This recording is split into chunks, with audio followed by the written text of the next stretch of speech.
신라 헌안왕 때 응염이라는 화랑이 있었는데 잘생긴 얼굴도 얼굴이거니와 총명함과 지혜가 남달라 도성에 그 이름이 자자하였습니다. 도성 안의 모든 처녀들은 응염의 얼굴이라도 한번 보려고 언제나 응염의 집 주변을 서성거렸고 그 소문은 마침내 헌안왕의 귀에까지 들어갔습니다. 헌안왕에게는 2명의 공주가 있었는데 둘 다 홍기가 되었으므로 왕은 응염을 사윗감으로 적당한지 시험하기로 마음먹고 하루는 대궐에서 큰 잔치를 열어 그 자리에 응염을 불렀습니다. 왕의 부름을 받은 응염은 다소곳하지만 기백 있는 자세로 왕 앞에 무릎을 꿇고 앉았습니다. 과연 응염은 한눈에 보기에도 훤하게 잘생긴 미남이었습니다. 내심 마음이 흡족해진 왕은 응염에게 술잔을 하사하며 물었습니다. 내가 듣기로 낭은 총명하고 지혜롭기가 국선 중에 으뜸이라고 들었다. 왕의 말을 들은 응염은 머리를 조아리며 대답했습니다. 당치 않으십니다. 소인은 그저 일개 미미한 존재에 불과하옵니다. 왕은 입가에 미소를 띄우며 말했습니다. 낭이 국선이 된 지는 얼마나 되었는가? 응염은 다시 머리를 조아리며 대답했습니다. 예, 폐하의 은떡을 입어 국선이 된 지 2해가 되옵니다. 응염의 대답에 왕이 재차 물었습니다. 그 2해 동안 무엇을 배우고 깨달았는가? 응염은 주저하지 않고 큰 소리로 대답했습니다. 예, 폐하. 소인은 3가지 아름다운 일을 보고 깨달았습니다. 응염의 대답에 흥미롭다는 듯 헌안왕은 눈을 크게 뜨며 물었습니다. 호, 3가지 아름다운 일이라? 그래, 그것이 무엇인지 내게 말해줄 수 있겠느냐? 왕의 말에 응염은 스스럼 없이 아뢰었습니다.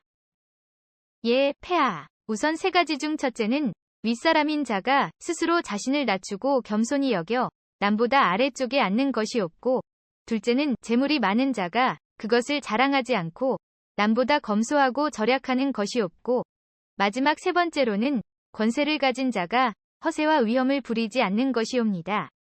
응염의 말을 들은 왕의 얼굴에 환한 미소가 떠올랐습니다. 미소는 점차 호탕한 웃음소리로 변해갔고 좌중에 함께한 신하들의 입가에도 미소가 번졌습니다. 왕은 기분 좋게 술 한 잔을 마시고는 응염에게 말했습니다. 듣거라. 내 낭의 말을 듣고 깨달은 바가 크다. 그런즉 낭을 부마로 삼으려 하니 공주 둘 중 1명을 택하여 수일 내로 내게 가나라. 생각지도 않았던 왕의 말에 응염은 잠시 정신이 아득해지는 것 같았습니다. 지금 자신에게 벌어지는 모든 일들이 도무지 꿈만 같았습니다. 응염은 왕에게 예를 갖추고 곧 대궐에서 나왔습니다. 그러고는 서둘러 집으로 돌아가 부모님을 뵙고 대궐에서 있었던 일을 소상하게 말씀드렸습니다. 응염의 부모는 크게 놀라면서도 기쁨에 들뜬 표정을 감추지 못하고 물었습니다. 너는 2 공주 가운데 어느 쪽이 마음에 드느냐? 부모님의 말에 응염은 잠깐 생각에 잠기다가 솔직하게 말했습니다. 소자가 듣기로 첫째 공주는 성격이 냉정하고 언행도 방정하지 못한 데 비해 둘째 공주는 성품도 온순하고 얼굴도 후덕한 미인이라 들었습니다. 그러니 소자의 생각으로는 부모님께서 허락만 하신다면 둘째 공주에게 장가들고 싶습니다. 응염의 말에 부모는 순순히 승낙을 하고 곧이어 친척들에게도 이 기쁜 소식을 알려 큰 잔치가 벌어졌습니다. 그날 저녁 응염의 집으로 같은 국선인 범교사가 찾아왔습니다. 범교사는 평소 응염과 친밀한 사이로 지혜롭고 총명하기가 응염에 버금갈 정도였습니다. 범교사는 응염에게 일단 축하의 뜻을 표했습니다. 여보게, 무어라 축하의 말을 해야 할지 모르겠네. 자네가 이 나라의 부마가 된다니. 범교사의 말에 응염은 조금 겸연쩍은 표정으로 대꾸했습니다. 이 모두가 대왕의 은떡이시네. 범교사는 곧이어 자신이 찾아온 의중을 내비쳤습니다. 자네는 2분 공주님 중 어느 분을 택할 텐가? 응염은 부모님과 상의했던 바를 그대로 얘기하며 둘째 공주를 택할 것이라고 했습니다.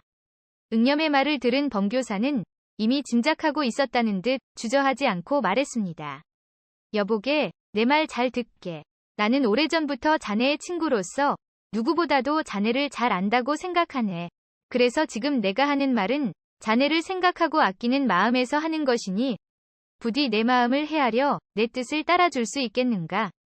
범교사의 말에 응념은 궁금증이 생겼습니다. 무슨 말인가? 우선 들어보기나 하세. 응념의 눈동자를 천천히 응시하며 범교사가 조심스런 어투로 말했습니다. 둘째 공주와 혼인하지 말고 첫째 공주와 혼인을 하게. 그러면 후일 꼭 좋은 일 3가지가 있을 것이네. 범교사의 말을 들으며 응념은 깊은 생각에 잠겼습니다. 평소 범교사와의 우정을 생각하면 그의 말에는 분명 깊은 뜻이 숨어 있을 것이었다. 응념은 단호한 눈빛으로 범교사에게 말했습니다. 알았네. 자네 말대로 하겠네. 나를 생각해줘서 정말 고맙네. 응념은 곧 부모님께 자신의 뜻을 말씀드리고 왕을 찾아뵙고 첫째 공주와 혼인을 하겠다고 허락을 청했습니다. 이윽고 응념의 혼인식은 화려하고 장대하게 치러졌습니다. 혼인식에 참석한 범고사도 진심으로 두 사람의 혼인을 축하해 주었습니다. 그런데 호사다마라고 했던가? 혼인식을 치른 지 3개월을 넘기지 못하고 헌안왕은 그만 병석에 드러눕게 되었고 그 길로 영영 돌아오지 못할 불귀의 객이 되고 말았습니다. 헌안왕이 승하하자 아들이 없었던 관계로 당연히 부마인 응념이 왕위를 물려받았으니 그가 곧 경문왕입니다. 경문왕은 등극 후 헌안왕의 둘째 공주도 왕비로 맞아들였습니다. 응념이 왕위에 오른 뒤 범교사가 찾아와 이렇게 말했습니다.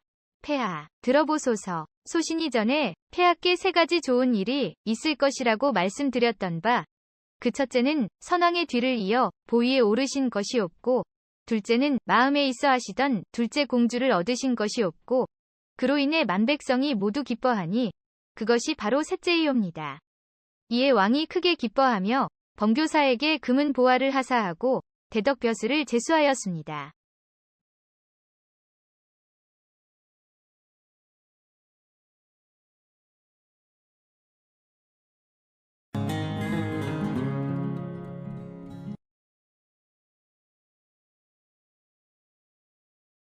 태조 이성계가 풍양에 임시 거둥할 때 일찍이 낮에 앉아 잠이 드셨다. 환관들이 자기들끼리 서로 말했다. 사람의 영화와 몰락이 하늘에 있는 것일까? 임금에게 있는 것일까? 환관갑이 말했다. 하늘에 있다. 환관을이 말했다. 임금에게 있다. 이렇게 한참을 서로 힐문하였다. 태조가 잠결에 가만히 그 이야기를 들으시다가 이윽고 깨어나 이 심부름 가는 궁중내시에게 고품관을 제수하시오 라고 쓴 밀서를 단단히 봉하여 을에게 주면서 을로 하여금 정종에게 바치도록 하였다. 을이 이윽고 봉해진 서찰을 받아가지고 나가는데 갑자기 토사광난의 병을 얻은지라 사사로이 갑에게 봉서를 주면서 대신 임금에게 바치도록 하였다. 갑이 밀서를 정종에게 바치니 정종이 그 밀서를 열어보고 곧 그 환관에게 고품관을 제수하였다. 갑이 서둘러 달려 돌아와 태조에게 보고하자 태조가 그 봉서를 펴본즉 을이 아니고 갑인지라 놀라시어 을을 신문하니 을이 사실을 토로하면서 사죄하였다. 그러자 태조가 탄식하며 말씀하셨다. 조금 전에 갑과 을이 영화와 몰락이 하늘에 있느니 임금에게 있느니 하면서 서로 다투기에 내가 시험해 보고자 한 것이었는데 내 이제야 비로소 영락이 하늘에 있는 것이지 나에게 있는 것이 아님을 알겠노라.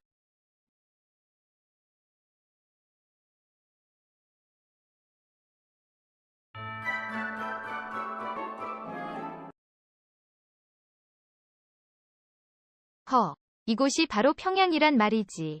내 친구 윤동춘이 감사로 있는 평양 말이야. 그래, 동춘이가 이곳 평안 감사로 부임한 지도 꽤 여러 해가 지났으니 나를 보면 얼마나 반가워할꼬. 그러고는 당당하게 걸어 들어가려는데 대문을 지키는 포졸이 선비를 가로막으며 호통쳤다. 여기가 감히 어디라고 함부로 들어가려는 게냐. 나는 평안감사 윤동춘의 중마고우인 이청용이라는 사람일세. 그러니 어서 들어가서 감사께 이청용이라는 사람이 멀리서 벗을 찾아왔다고 이르시게나. 포졸은 선비가 비록 행색은 초라해도 평안감사의 이름까지 들먹이며 당당하게 소리치자 고개를 갸우뚱거리면서 대문 안쪽으로 사라졌다. 그러나 잠시 후 돌아온 포졸은 아까보다 더 큰 소리로 호령했다. 네가 지금 나를 놀리는 게냐? 우리 감사나리는 이청룡이고 뭐고 모른다 하시네. 그러니 어서 썩 물러가지 못할까? 힘없이 돌아선 이청룡은 포졸의 말이 믿어지지 않았다. 동춘이 나를 모른다고 하다니? 그럴 리가 있나? 우리가 어떤 사이인데? 그도 그럴 것이 일찍 과거에 급제하여 지금의 평안 감사 자리에 오른 윤동춘과 아직 과거에 급제하지 못해 가난한 선비에 불과한 이청룡은 그 신분의 차이가 크다 해도 두 사람은 어릴 적부터 함께 동문수학한 중마고우였다. 또한 두 사람은 이 다음에 커서 누가 먼저 벼슬길에 나설지 모르지만 남은 친구가 벼슬에 오를 때까지 서로를 박대하지 말고 도와주기로 굳게 언약한 사이였다. 이청룡은 돈을 아끼기 위해 제일 값싸고 허름한 객사에 여장을 풀고 탁주 몇 사발로 허기를 때웠다. 지금 이청룡은 몇 번이 과거 실패로 가세가 기울 대로 기울어 무엇 하나 변통할 수 없는 처지였다. 그래서 염치불구하고 평안 감사가 된 친구 윤동춘에게 약간의 도움을 얻고자 찾아온 것이었다. 밤새도록 갖가지 생각들로 뒤척이다 뜬 눈으로 아침을 맞은 이청룡은 또다시 윤동춘을 찾아가 수모를 당하느니 돌아가는 것이 낫겠다고 생각하고 주섬주섬 평장을 꾸려 객사를 나섰다. 이청룡이 평양 성문으로 통하는 저작거리를 지나가는데 길바닥에 물건을 늘어놓고 파는 장사치들의 수군거리는 소리가 들렸다. 오늘도 잔치가 벌어지려나 보이.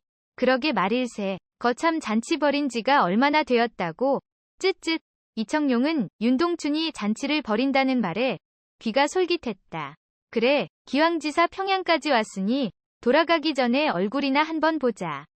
막상 대면하면 또 태도가 달라질지도 모를 일이지. 이청룡은 장사치들에게 물어 잔치가 벌어진다는 대동강변에 연광정으로 향했다. 이청룡의 눈에 감사 윤동춘이 연광정의 상석을 차지하고 앉아 양옆에 기생들을 끼고 노닥거리고 있는 모습이 보였다. 이청룡은 어떻게든 윤동춘과 대면을 해야겠다는 생각이 들었다. 이청룡은 망설임 없이 곧장 윤동춘 앞으로 걸어가 소리쳤다. 이보시게, 윤 감사, 정녕 나를 모르시겠는가? 중마고우 이청룡을 이래도 모른다 하시겠는가? 윤동춘은 갑자기 나타난 이청룡을 보고 깜짝 놀라는 눈치더니 이내 그를 노려보며 포졸들에게 소리쳤다. 여봐라, 아무나 들이지 말라고 했거늘 웬 실성한 자가 나타나 잔치에 흥을 깨는 게냐? 어서 잡아 밖으로 내쳐라. 포졸들은 서둘러 이청룡을 잡아 무릎을 꿇렸다. 자네와 내가 동고동락한 세월이 얼마인데 자네가 나를 이리 업신여길 수 있단 말인가? 친구와의 위리조차 헌신짝 버리듯 매정하게 저버리는 자가 어찌 백성들을 다스리는 벼슬아치란 말이더냐? 이청룡은 죽으림을 다해 소리쳤다. 여봐라, 저 실성한 놈이 본관을 농락하는 것을 보고만 있을 터이냐. 당장 거적에 싸서 강물에 던져버리거라. 괘씸한 놈 같으니라고. 감사 나리의 처벌이 오늘은 유독 심하시구먼. 그러게 말일세. 친군지 실성한 사람인지 알 순 없지만 저 사람 정말 안 됐군 그래?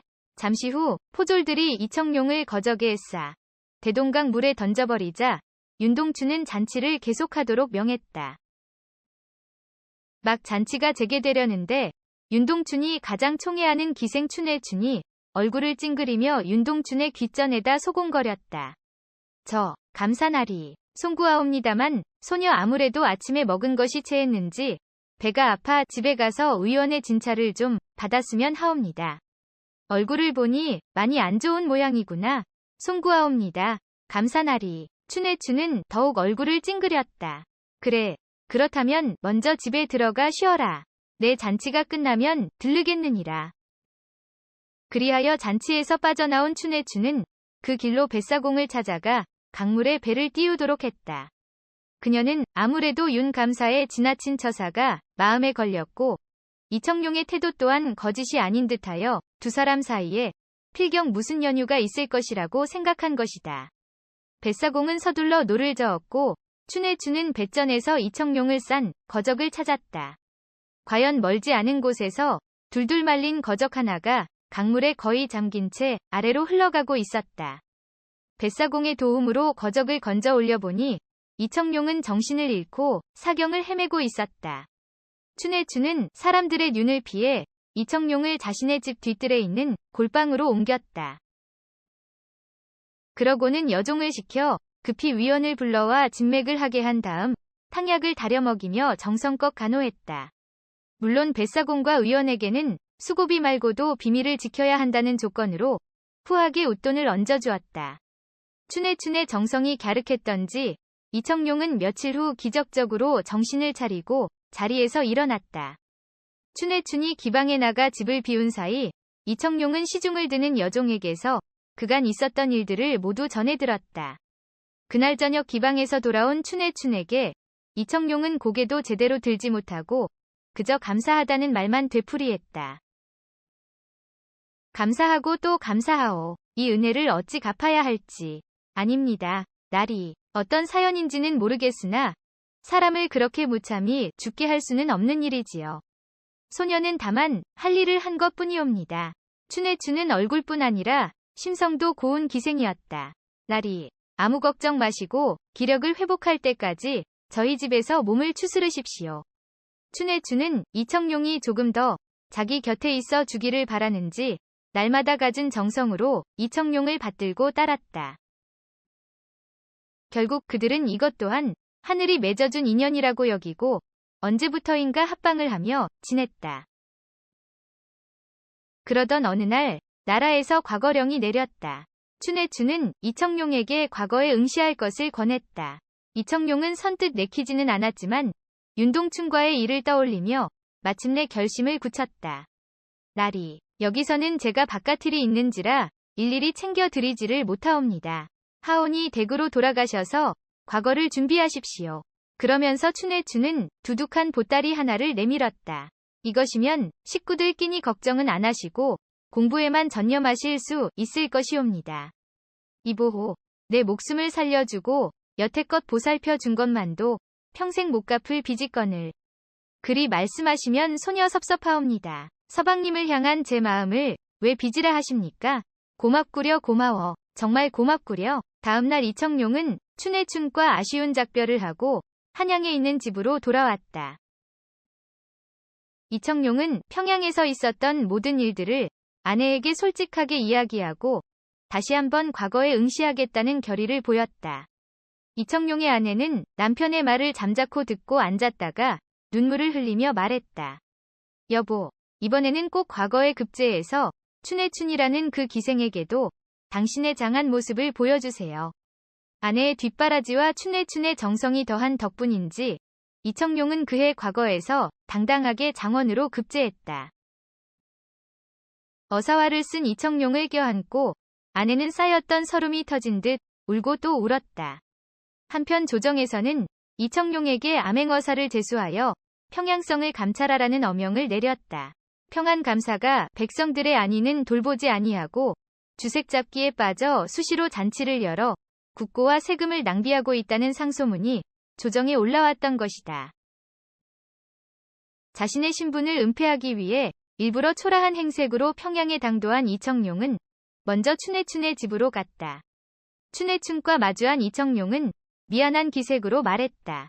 미안하이. 내 또 이런 몰골로 오게 되었네. 그간 자네 볼 면목이 없어 못 찾아왔네. 어서 오세요. 날이. 그리고 너무 낙담치 마십시오. 기회는 또 오게 마련이옵니다. 불편해하지 마시고 전처럼 편히 쉬십시오. 그날부터 이청룡은 춘해춘의 집에 머물면서 평양 가명의 동태를 은밀히 살펴보았다. 그러던 어느 날 아침 일찍 일어나 목욕을 하고 난 춘해춘이 곱게 몸단장을 하며 말했다. 오늘은 감사날이께서 대동강 연광정에서 잔치를 벌이신답니다. 소녀도 명을 받았사오니 잠시 다녀오겠사옵니다. 이청룡은 마침내 기다리던 때가 왔다고 생각하며 내심 쾌재를 불렀지만 겉으로는 내색하지 않았다. 오늘이 무슨 날인가? 듣기로 감사날이에 생신이라 하옵니다. 그럼 편히 쉬고 계시어요. 이청룡은 춘해춘이 나가자 급히 포졸들을 불러 연광정 주변에서 출두할 준비를 하라고 일렀다. 윤동춘 이놈, 네 생일날이 제삿날이 될 것이니라. 영광정에서는 윤동춘이 자신의 생일을 맞아 근방에 있는 모든 수령들을 불러 모아 성대한 잔치를 벌이고 있었다. 이청용은 이번에도 영광정 위로 뛰어올라가 소리쳤다. 윤동춘, 이 사람아, 오늘도 나를 모른다 하시겠는가? 나 이청용일세. 윤동춘은 죽은 줄 알았던 이청용이 나타나자 기겁하였다. 그 옆에 앉아있던 춘혜춘도 놀라기는 마찬가지였다. 윤동춘은 고래고래 소리를 질렀다. 아니, 저놈은 내가 죽이라 하지 않았더냐. 그래, 자네가 나를 죽이려 했지만 난 춘혜춘과 뱃사공의 도움으로 이렇게 살아있다네. 아니, 인연이? 네가 감히 나를 속여. 여봐라. 인연을 당장 끌어내거라. 윤동춘은 길길이 뛰며 소리쳤다. 내려갈 사람은 춘혜춘이 아니라 바로 윤동춘 자네네. 여봐라. 당장 평안감사를 끌어내라. 이청용의 명령이 떨어지자 영광정 주변에 숨어있던 포졸들이 우르르 몰려 나왔다.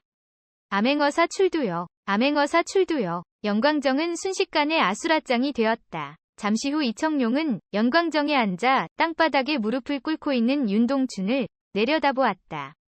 지금도 나를 모른다 하겠는가? 윤동춘은 아무 말도 하지 못하고 침울한 표정으로 땅만 내려다보고 있었다. 이보시게, 자네와 내가 어찌하여 이렇게 되었단 말인가? 어찌하여 나를 그리도 박정하게 대하였는지 그 이유나 들어보세. 이청용이 말하자 윤동춘은 잠시 한숨을 쉬더니 말문을 열었다. 글쎄, 이제 와서 굳이 이유를 말하면 무엇하겠는가마는. 휴, 지난날 내가 이곳으로 부임하기 전에 자네 집에서 하룻밤 묵으며 이별주를 나누지 않았는가? 그래, 그랬었지. 그때 술상을 봐주던 여종을 기억하는가? 이청용은 윤동춘의 앞으로 발걸음을 옮겼다. 내 그 여종이 마음에 든다고 자네한테 말했었지? 그래, 그랬었지. 이청용은 윤동춘의 입에서 그날의 얘기가 나오자 이내 얼굴이 굳어졌다. 사실 나는 그 여종이 너무나 마음에 들었었네. 그래서 부끄러움을 무릅쓰고 자네에게 그 여종을 달라고 말했던 것이네. 하지만 자네는 그런 내게 핀잔과 무한만을 주었었지. 윤동춘의 이야기를 들으며 이청용의 얼굴은 더욱 굳어져 갔다. 우리 사이에 그깟 여종 하나쯤 주는 것이 무엇이 어렵다고 친구를 그렇게 면박하나 싶었네. 자네와의 우정이 모두 허사라고 느꼈지. 하여 그때 내 다시는 자네를 보지 않기로 결심했던 것이네. 이청용은 윤동춘의 손을 덥석 잡아 일으키며 말했다. 그랬구먼. 그랬었구먼. 그래서 자네가 나를 모른 척 했었구먼. 그렇다면 모든 것은 내 탓인 게지. 하지만 그날 일은 내게도 사연이 있네. 사연이라니? 실은 그 무렵 우리 집 형편이 굉장히 어려웠었네. 그래서 부리는 종은커녕 먹을 것조차 변변히 구하기 어려웠지. 아니, 그럼 그때 내게 대접한 주한산과 그 여종은 뭐란 말인가? 윤동춘이 놀라며 물었다. 사실 음식은 아내가 이웃집을 돌아다니며 나중에 품을 팔기로 하고 먼저 받은 품삯으로 어렵게 마련한 것이었네. 그렇다면 왜 진작 말하지 않았는가? 그리고 놀라지 말게, 자네가 마음에 있어 하던 그 여종은 실은 내 아내라네. 내 집에서 친구를 대접하는데 술시중을 들 여종이 없다고 하여 어찌 아내에게 술시중을 들라고 할 수 있겠는가? 그래서 자네 대접하는 것을 그만두자 했더니 아내가 자신이 여종인 것처럼 꾸미고 술시중을 들겠다고 자청하는 바람에 그런 일이. 미안하이. 먼 길 떠나는 친구를 그냥 보낼 수 없어 그리한 것인데 그것이 화근이 될 줄 몰랐네. 미안하네. 내 탓이었네. 그럼 내가 자네 아내를 욕보인 것이나 마찬가지 아닌가? 윤동춘이 당황하여 말했다. 이보시게, 이젠 다 지난 일이 아닌가? 다 잊도록 하시게나. 이제라도 오해를 풀었으니 우리 예전의 우정을 다시 이어보도록 하세. 이청용과 윤동춘은 서로 얼싸안고 다짐했다. 차마 친구를 벌줄 수 없었던 이청용이 사직 상소를 올리라고 권하자 윤동춘은 상소를 올린 후 평안감사 자리에서 물러나 낙향했다. 한편 춘혜춘은 그 후 기적에서 빠져나와 이청용을 평생 가까이 모시며 살았다.